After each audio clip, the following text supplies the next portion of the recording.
Bayangkan, sebuah dunia di mana lukisan bisa tercipta hanya dalam hitungan detik.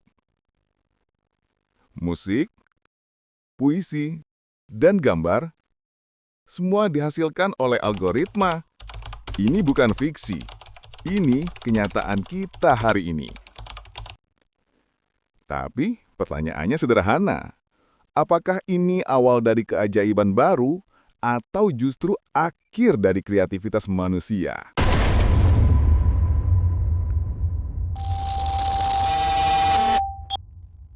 Etika karya dari Midjourney dan DALL-E pertama kali muncul, dunia seakan berhenti sejenak. Dalam hitungan detik, dari satu baris kata, lahirlah lukisan-lukisan surreal, wajah yang tampak hidup, dan dunia yang bahkan tak pernah ada sebelumnya. Mesin menciptakan imajinasi. Bagi banyak orang, ini adalah keajaiban. Untuk pertama kalinya, siapapun bisa menjadi seniman. Tak perlu kuas, tak perlu kanvas, hanya ide dan mesin yang menerjemahkannya. Tapi di balik kekaguman itu muncul ketakutan. Seniman mulai bertanya dalam hati, apakah saya masih dibutuhkan? Apakah ini air dari proses yang manusiawi? Beberapa mencoba melawan, beberapa memilih beradaptasi. Namun satu hal pasti, seni tak lagi hanya milik tangan manusia. Ia kini juga lahir dari pikiran buatan. Sebuah era baru dimulai, di mana batas antara kreativitas dan kode mulai memudar. Tapi sebelum kita menilai, kita perlu memahami bagaimana seni AI benar-benar bekerja. Bayangkan sebuah otak buatan yang belajar dari jutaan, bahkan miliaran gambar di seluruh dunia. Ia mempelajari bentuk, membedakan warna, mengenali gaya, pola, dan emosi yang tersimpan di setiap karya. Ketika kita mengetik sebuah deskripsi, seperti wanita menatap bintang di hujan neon gaya cyberpunk, mesin itu tak sekadar menyalin. Ia mencoba memahami maksud kita, lalu merangkainya menjadi visual yang tak pernah ada sebelumnya. Tapi disinilah pertanyaannya muncul. Apakah mesin itu benar-benar mencipta? Ataukah ia hanya meniru dengan cara yang sangat pintar? Karena pada dasarnya, AI hanyalah refleksi dari apa yang pernah kita ciptakan. Ia belajar dari karya manusia. Dan dalam proses itu, mungkin kita sedang mengajarkan mesin untuk bermimpi. Dulu, seni adalah ruang yang eksklusif. Hanya mereka yang punya waktu, latihan, dan kesempatan yang bisa mencipta dan dikenal.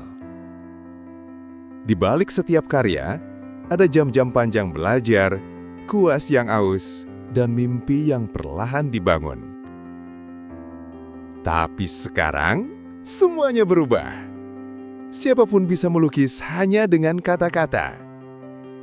Dengan satu kalimat sederhana, dunia imajinasi terbuka lebar.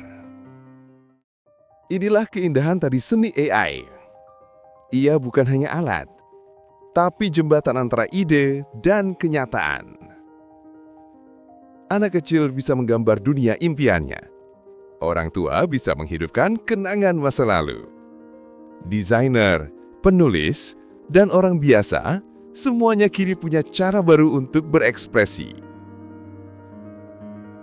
Karena untuk pertama kalinya dalam sejarah, kreativitas tidak lagi terikat oleh kemampuan teknis, tapi oleh keberanian untuk bermimpi. Seni bukan lagi milik segelintir orang, tapi milik semua. Kreativitas bukan sekadar hasil akhir yang bisa dilihat atau diukur. Ia adalah perjalanan yang penuh keraguan, emosi, dan pencarian makna.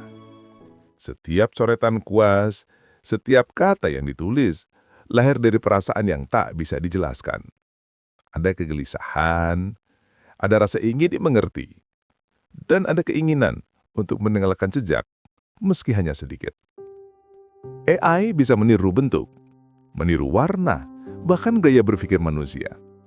Tapi ia tidak tahu rasanya kehilangan. Ia tak tahu bagaimana rasanya menunggu inspirasi yang tak kunjung datang. Ia bisa menulis puisi yang indah, tapi tak akan pernah tahu rasanya cinta yang membuat puisi itu lahir. Dan mungkin disitulah letak perbedaan kita. Manusia mencipta bukan karena harus, tapi karena ingin merasa hidup. Karena di balik setiap karya seni, selalu ada hati yang bergetar. Dan selama getaran itu masih ada, mungkin kreativitas sejati akan selalu menjadi milik manusia.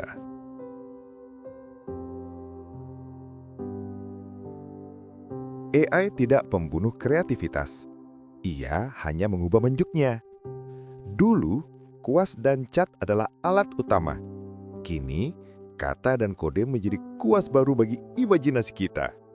Mungkin, masa depan seni bukan lagi tentang siapa yang mencipta, tapi bagaimana manusia dan mesin belajar berbicara dalam satu bahasa, bahasa imajinasi. Kita bukan sedang digantikan, kita sedang berevolusi. Setiap karya yang lahir dari kolaborasi manusia dan AI adalah bukti bahwa kreativitas tidak pernah berhenti. Ia hanya menemukan cara baru untuk hidup. Karena pada akhirnya, hanya manusia yang bisa merasakan makna di balik ciptaannya.